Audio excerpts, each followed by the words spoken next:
It was 2022. I was living in the Bay Area at the time, Oakland specifically, and I'd driven up to visit my parents in Eureka for the weekend.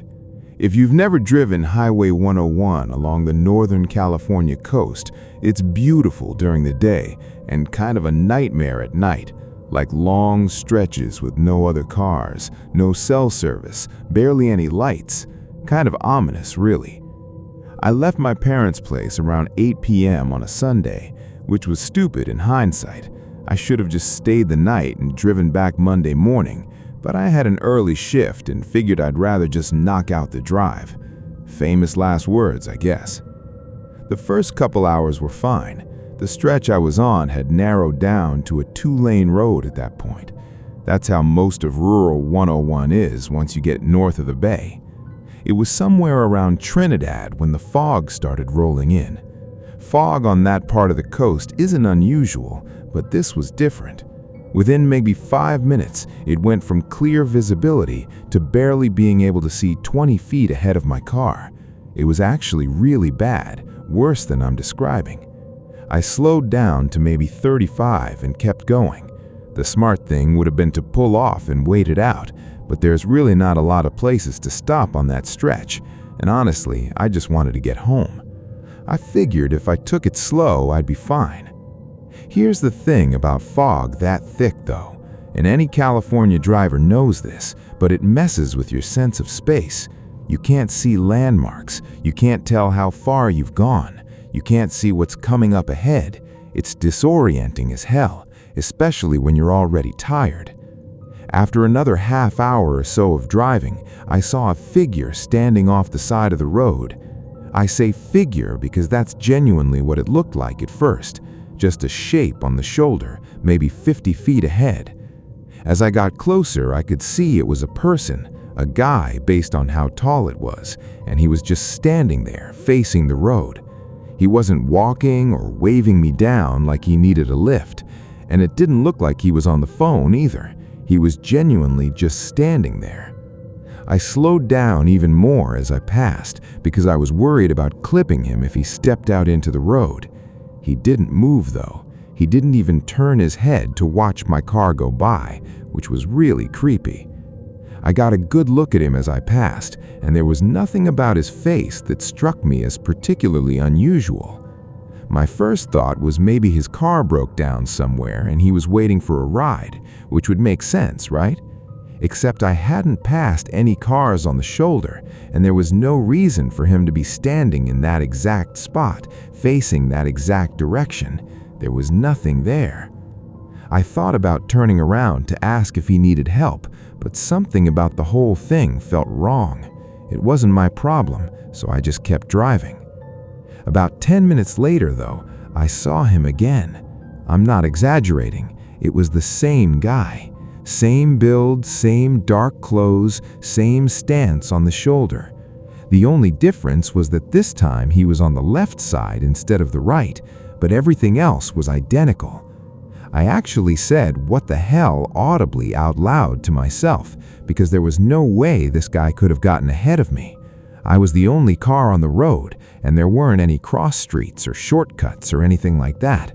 The only explanation was that it was a different person who just happened to look exactly like the first guy and was standing in exactly the same weird way.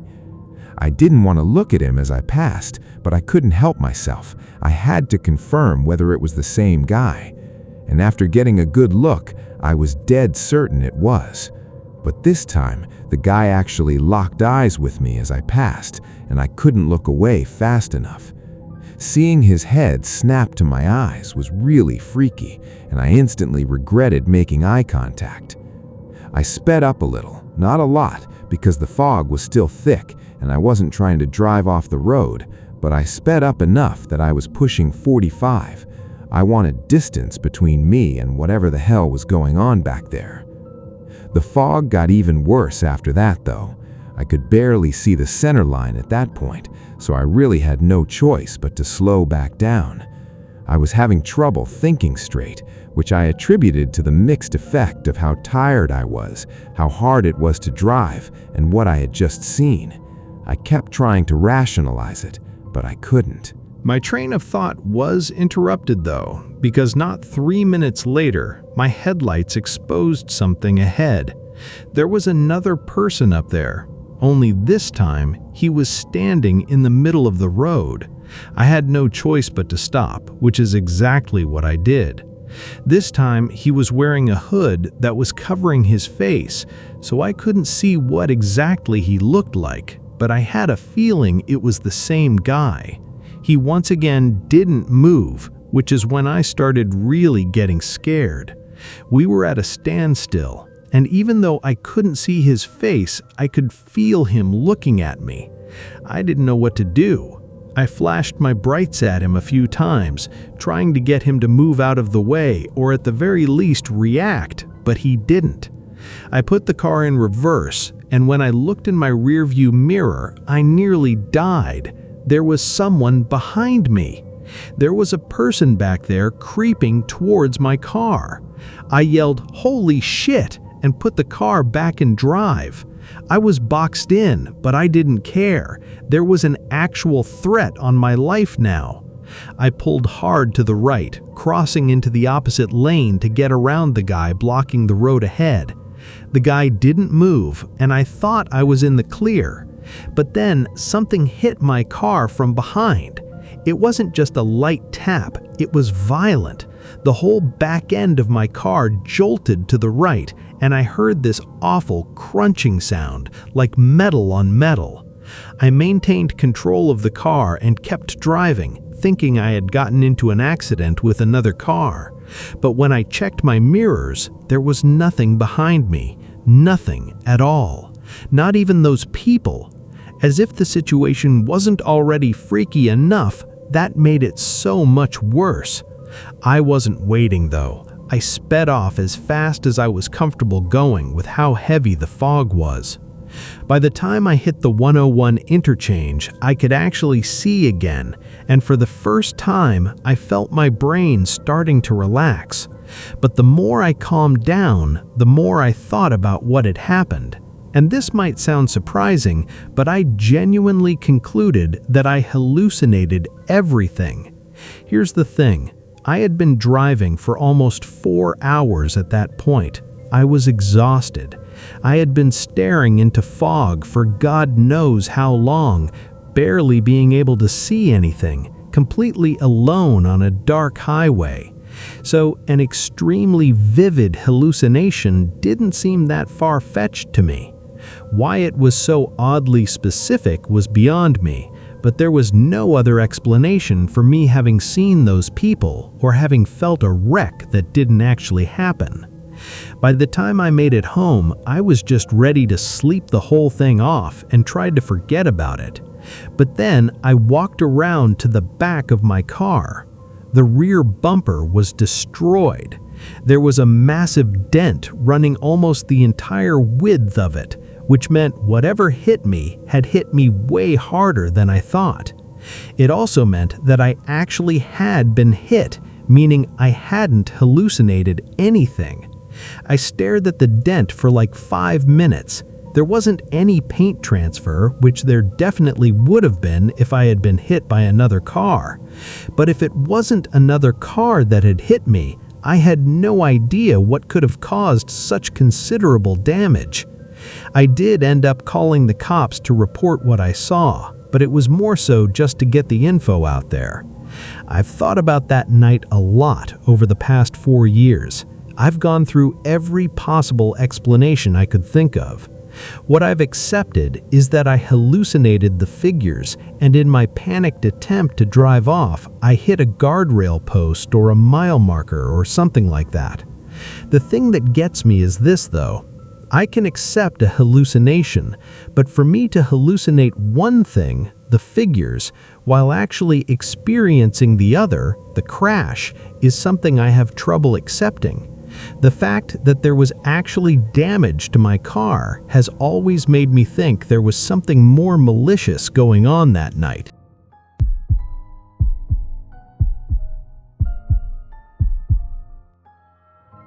This happened this past spring break, so we're talking only a few weeks ago. I'm still in college, I'm a senior now, and I went back to my hometown for the week like I always do. The problem with going home, though, is that there's genuinely nothing to do there. I grew up in one of those suburban towns that's technically close to a city but doesn't have any of the benefits of actually being in one, meaning no bars or nightlife or anything really within walking distance. When I'm at school, I've always got something going on, but back at home, it's a ghost town. The other issue is that none of my hometown friends have the same spring break schedule as me. I've got maybe 4 or 5 people I still keep in touch with from high school, and every single one of them was either still in class or already had their spring break earlier in March. So I was looking at a full week of doing nothing, which I really wasn't thrilled about. I should probably also mention that I've been trying to cut back on some stuff lately. Nicotine and alcohol mainly. I figured a week at home with nothing to do was either going to make that worse or give me a chance to reset.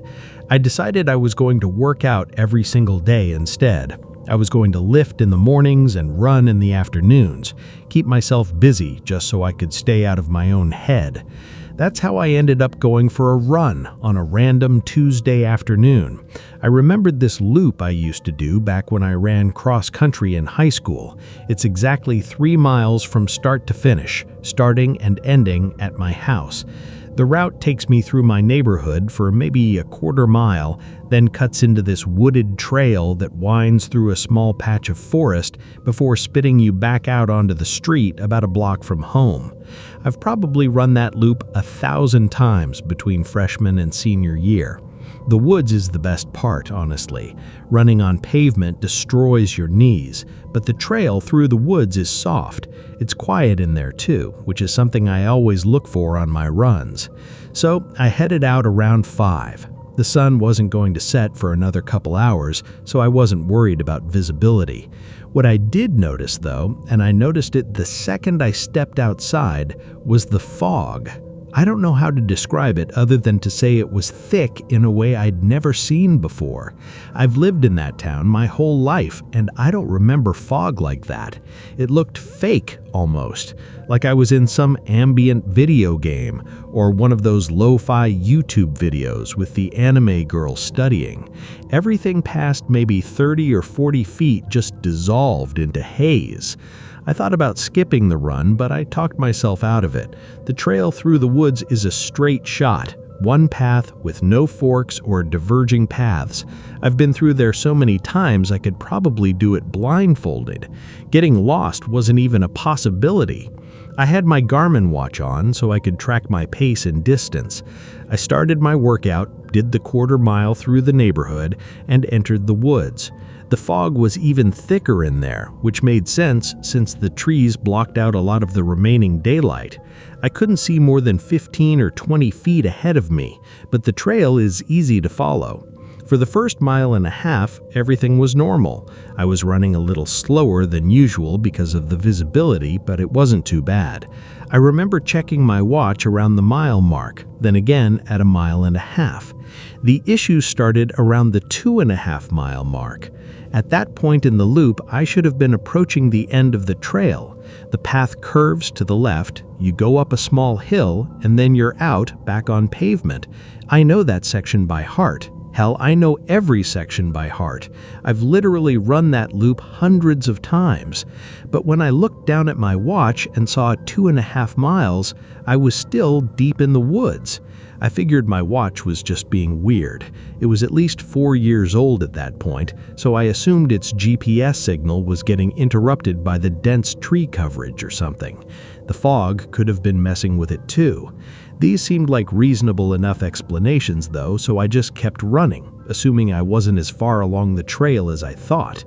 But then I passed 3 miles, which was when I knew something was up. 3 miles is the entire loop. At 3 miles, I should have been standing either in my driveway or on the street. Instead, I was still surrounded by trees on both sides, still running on the same dirt path with no indication that I was anywhere close to getting out. So I stopped. I'm not a paranoid person, and I'm not superstitious either. There must have been some rational explanation for what was going on. I caught my breath and tried to think, but I genuinely could not figure out what was going on. There was only one trail, which I knew for a fact. There weren't any forks, branches, or alternate paths. The only way I could have gotten lost in there was if I had physically left the path and waded through the brush and undergrowth, which I definitely hadn't done. I checked my watch again. 3.1 miles. The number kept ticking up even though I was standing still, which told me the GPS was definitely having issues. That was the only part of the whole thing that made any sense. I didn't really have a choice at that point. I could either keep running forward and hope I eventually hit the exit, or I could turn around and retrace my steps. The second option seemed smarter. If I just ran back the way I came, I'd eventually get to the trailhead where I started, and from there I knew exactly how to get home. So that's what I did. I turned around and started running back. The fog had gotten worse. I didn't know how that was even possible, but it had. I had to slow my pace just to make sure I didn't run off the trail by accident. After about a mile of running, so about 4 total at that point, I heard something. Like I said earlier, it's usually dead quiet in the woods, which I suspect is the case because it's too small for a lot of animals to inhabit. So hearing a sound out there was something my brain wasn't prepared for. But the sound itself was so much worse. It was something I'd never heard before. The closest I can get to describing it is a moan, but that's not quite right. It was lower than a moan, more like a drone, and it fluctuated. It would swell up, then dip back down, then swell up again, almost like a siren, but human. I can't overstate how wrong it sounded. It wasn't someone calling for help, and it didn't really sound like someone in pain either. It was just this sustained, wavering noise that didn't seem to have any purpose. I started running faster, but you have to remember that I had been running for over 4 miles at that point. I could only go so fast, and the exhaustion only made the situation that much more terrifying. Running faster only tired me out more, and the more tired I got, the more scared I got. The sound didn't stop. No matter how fast I ran, whoever or whatever was out there was matching my speed. Every time I glanced over my shoulder, and I did multiple times, I couldn't see anything. There was just fog back there. I ran with the sound following me for what felt like forever. I had no other choice. It was the scariest moment of my life. After an eternity of running, I finally made it out of the woods. I ran into the street and nearly threw up out of exhaustion. The fog was still impossibly thick, even outside the woods. I turned around and looked back into the woods. To my horror, there was something standing right in the middle of the trail, just a little ways beyond the trailhead. I say something because I don't know what else to call it. It was just a shape, this dark mass of a silhouette. It was way taller than me, and I'm 6'1". This thing had to be 7 feet tall at least. It wasn't moving closer or further away from me. It just watched me. I could feel it. If it weren't for the fact that it was gently swaying back and forth, I would have questioned whether I was looking at a tree or something. The droning sound had stopped, but I wasn't giving it another thought. I turned and ran home without looking back. That was a few weeks ago now. I'm back at school at this point, but I haven't been able to think about that night. I can't get that image of what I saw in the fog out of my head, that black mass and that god-awful sound. I told my parents about what I saw, obviously, and they both seemed convinced that it was just a tall person trying to scare me or potentially attack me, which I guess is possible, but I don't believe that. How were they able to make that noise while running to keep up with me? Impossible. And how tall they were, too.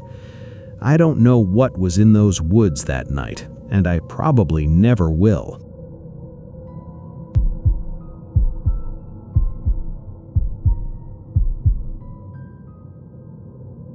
This happened about 6 years ago, late September. My buddy Edwin and I had been talking about kayaking Willapa Bay for probably 2 years at that point, and we finally locked in a weekend to actually do it. If you're not familiar with the area, Willapa Bay is this massive tidal estuary on the Washington coast, something like 25 miles long. It's mostly oyster farms and wildlife refuge. And on a clear day, it's honestly one of the most peaceful places I've ever been. The weekend we picked was not a clear day. Neither of us were amateurs. We'd both been kayaking since we were kids, and Edwin actually worked as a guide for a few summers during college. We knew what we were doing. That's important context for what I'm about to tell you, because I don't want anyone thinking we were just a couple of idiots who got spooked because we didn't know how hot water and fog work.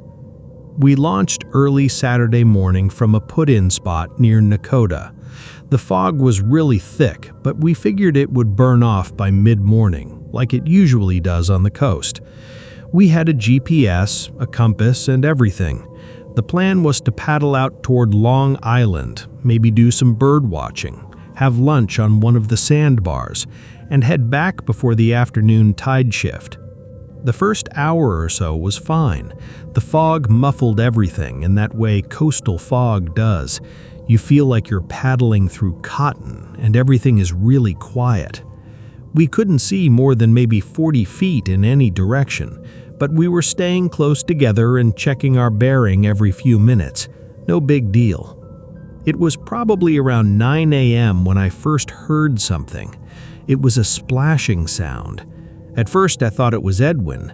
We were paddling in loose tandem formation, him about 15 feet to my left, and I figured he'd just adjusted his stroke or something. But when I glanced over, his paddle was resting across his kayak. He asked if he heard that too, and I nodded my head yes. We both stopped paddling and just drifted there for a second, listening.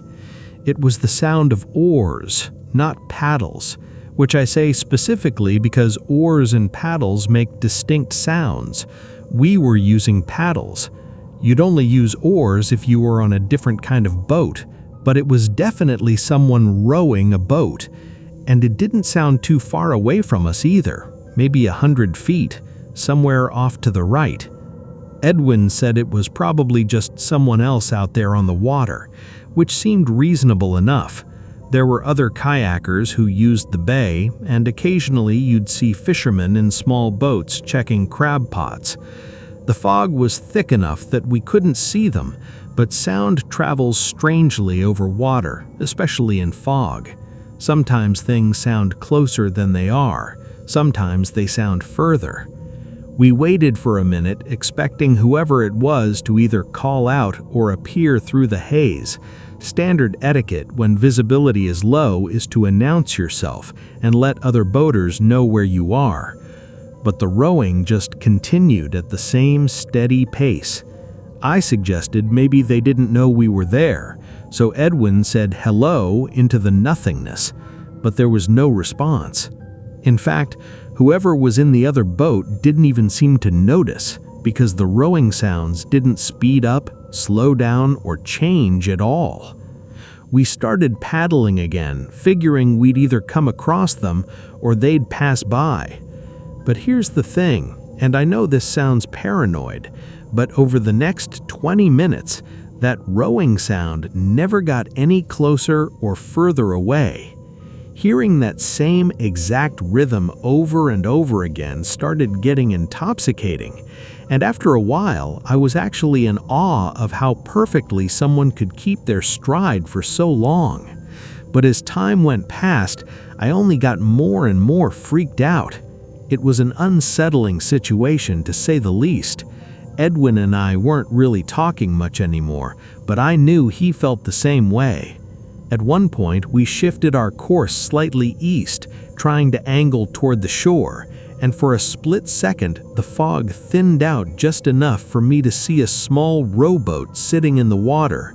I could see the shape of someone at the oars, so I knew there was a person in it, but then the fog closed back in and they were out of sight again.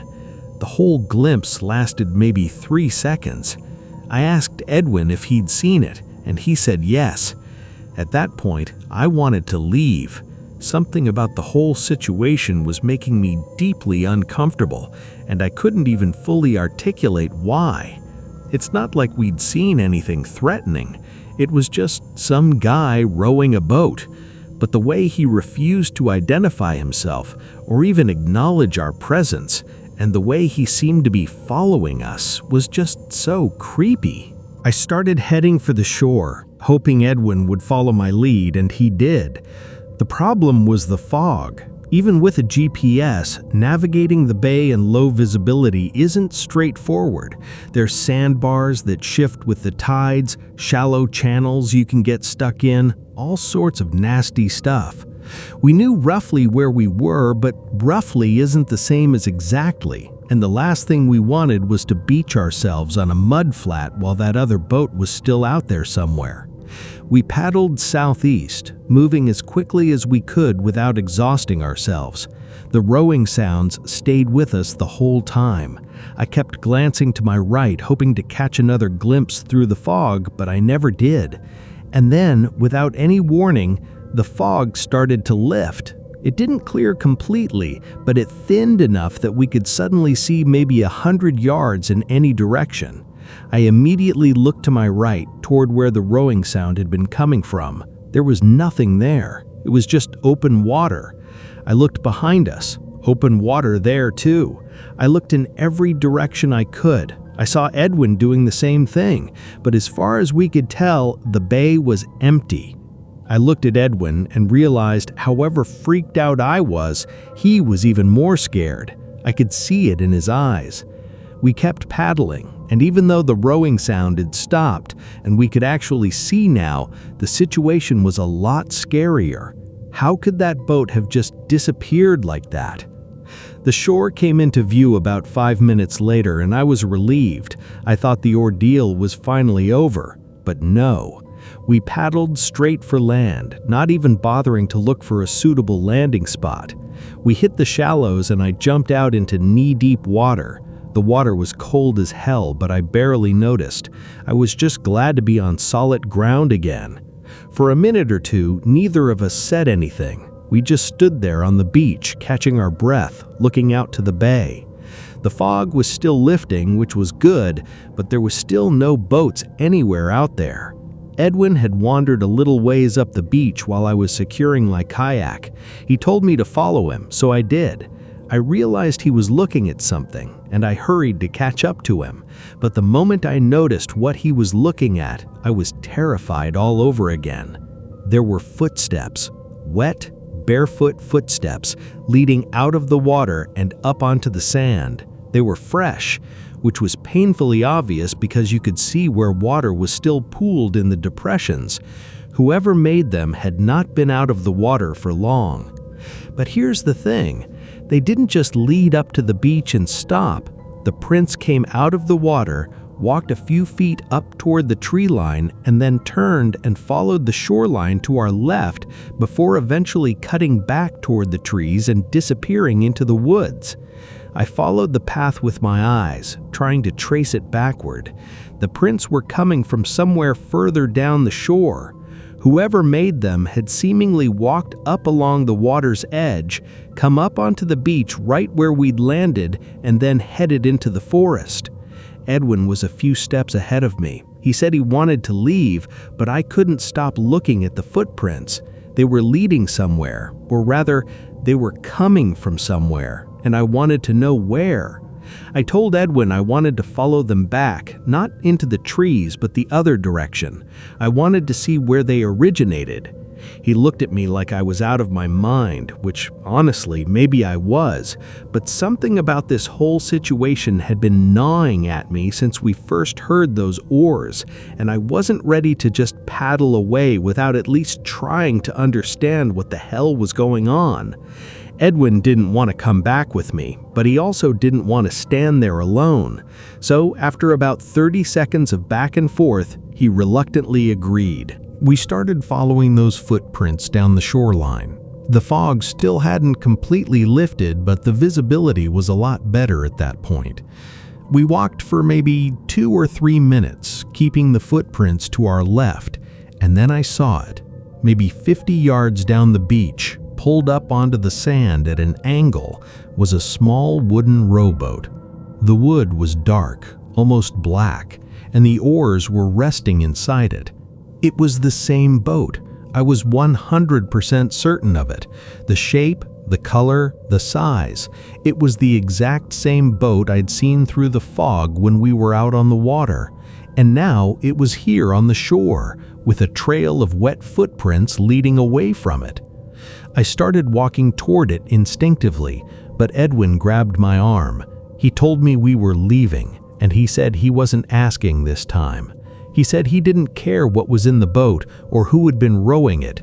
We were done. Something about the way he said it took me from curious to downright terrified.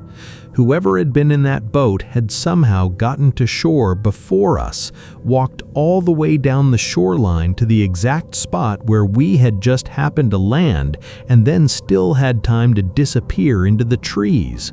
We turned around and started heading back toward our kayaks.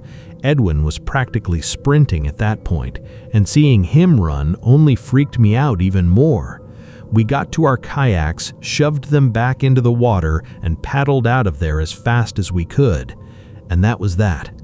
I've thought about that morning a lot over the past 6 years. I've gone through every possible explanation I could think of. The best case scenario is that we were just victims of some elaborate prank, but I think that's somewhat far-fetched. Here's what I keep coming back to. We were on the water for over 2 hours. We paddled in multiple directions, changed course several times, and eventually made a beeline for shore when the fog started lifting. Whoever was in that rowboat would have had to get to land before us, in a slower vessel no less, walk all the way down the shoreline to the exact spot where we ended up landing, and then disappear into the trees, all before we even hit the beach.